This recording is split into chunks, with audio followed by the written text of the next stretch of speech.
Hi everyone, welcome to Wrist Swap. My name is Harrison. You'll notice if you've followed this channel before that there's a little bit of a different setup. You've got this big arm thing here and a microphone in the shot. I'm also wearing headphones. I probably will try to not wear these for every episode. It's really helpful to make sure that I am, not speaking away from the microphone. So it's really nice to have these headphones on, but I know it's not, the best. Either way.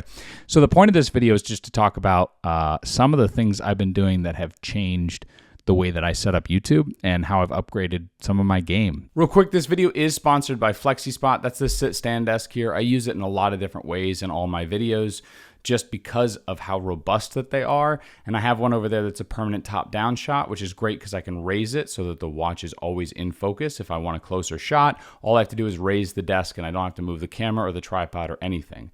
What I love most about these is that they're strong. I load a lot of lenses and gear on top of these all the time, and I don't have to worry about losing my monitor, my iMac, my audio setup, or any of my lenses or cameras. I can just continue to pile things on it as I need to and cover all the space in order to make sure that I can get everything on hand as needed to speed up my photo shoots. And so it's great to be able to have something that I don't worry about. You can see here, even when I sit on top of it, it can still lift me up to the preset standing limit without any trouble. Not to mention the fact that it doesn't wobble. One of the things you see on sit-stand desks is when they're all the way up, the monitor can move back and forth because it's a lot of weight straight up in the air. So this audio setup here, you can see how little this microphone moves when I try to move this desk, normally using it, and it doesn't move much. So it's great because I have consistent audio as well. You don't have that weird in-out sound. So thanks to FlexiSpot for sending this in. Love these desks. I love this one. They sent this one with a cable management tray in the back, which I highly recommend.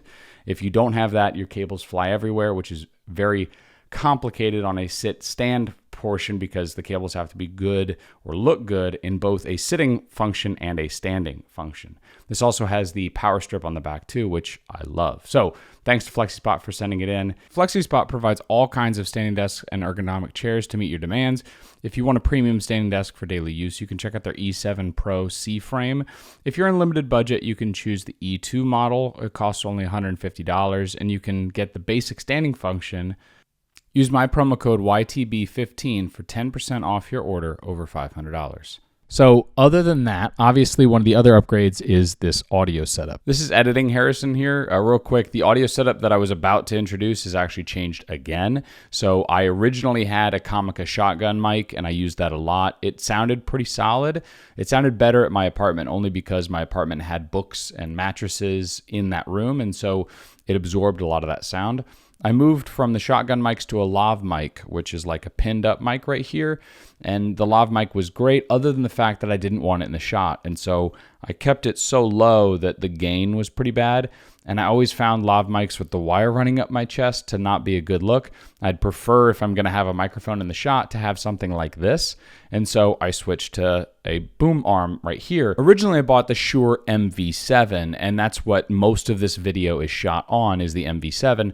And the audio sounded pretty solid. The P sound, listen to the other footage powered with power strip with me. It sounded not as good, not as clean or crisp as I wanted. There was a little bit of reverberation, and part of that's also because I should have used like a cloud lifter like I have for this one here, which is basically trades power for gain with no noise, and so the audio sounds louder without having a lot of background noise. I had just turned the gain up when I first used the MV7, and that's my fault. But still, I thought I'd check out this right here. This is the Shure SM7B, and this is the gold standard of podcast microphones, or the gold standard of really dynamic microphones in general. This is what a lot of people use, and this with the cloud lifter, with this Focusrite receiver here, have been absolutely phenomenal. I've been blown away by the quality of the audio that comes out of this microphone, to the point where, I had been debating whether or not I was going to keep this whole audio setup.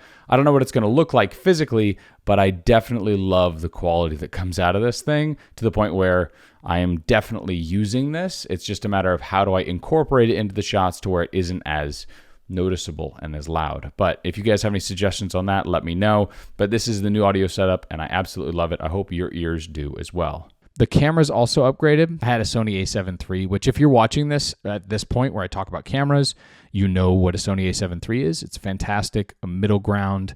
option for a lot of people that does both photo and video. The issue with the Sony a7 III is the fact that I don't have an external monitor built into it to be able to see myself. And I do all of this stuff by myself. So when I set up the shot and I want to see what I look like in the frame, I do it by myself. And it's really nice to be able to flip out the monitor built into the camera and see myself right there. I can see if it's still recording. I can see how much length I have left on the SD card in terms of storage.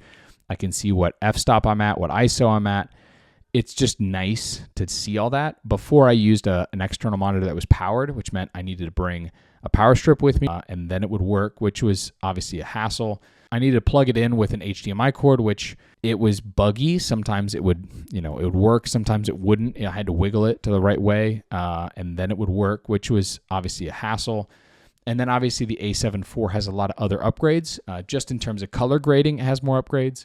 I'm also planning to shoot more in 60p. It has also recording time, better limits, so I can record for longer without it worrying about that it's going to crap out, which is, again, nice because I sometimes shoot these narration videos that'll take 20, 30, 40 minutes.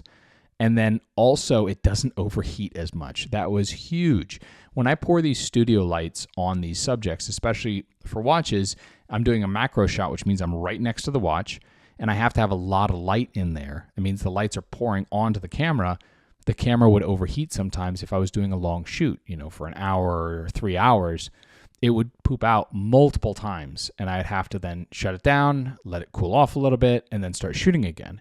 And when I'm at a jewelry store doing those shots, that is such a pain because it means I'm there longer. I'm interrupting them for longer to do the same shots I could have done. And it means that I'm just standing there. So I never really enjoyed that aspect of it. I want my camera to work and not to overheat. And this has had zero issues since I started using it. The other thing that I changed here with the camera was the lens. So I was using a Laowa lens, which is basically just a 2:1 macro manual lens. 2:1 means that the image, let's say my hand, is twice the size of my actual hand on the sensor. So it means that it's not basically expanding the image digitally. It's actually throwing the image of my hand twice its normal size onto the sensor, which is helpful. This is a 1:1, meaning the size of my hand in real life is the size of my hand on the sensor, which, for macro is important. For everyone else, you don't care. Point is that I was using that lens and I had issues where I would have video footage that was out of focus.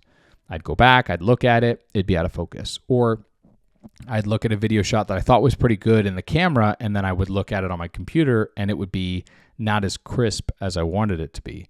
And so I've upgraded the lens to try and have a crisper, not the DNA editing, a crisper or a more crisp shot so that it looks nicer for whoever's watching. And also, I wanted to have something that had autofocus so that I could make these shots quicker and easier for me because it takes a while when you're doing manual focus on a subject that's that close to the camera. It takes a while to take all those videos. So this speeds up that by far. And that's pretty much it for desk features. I know it's a longer video, but for people that are actually interested in video or audio or production level stuff, I wanted to talk through what I use, how I use it, and why I use it, and what upgrades I've made that have made my setup better. If you disagree and you think my setup is worse now, I don't want to hear it. Let me know what you guys think in the comments below. If you like this sort of content, subscribe.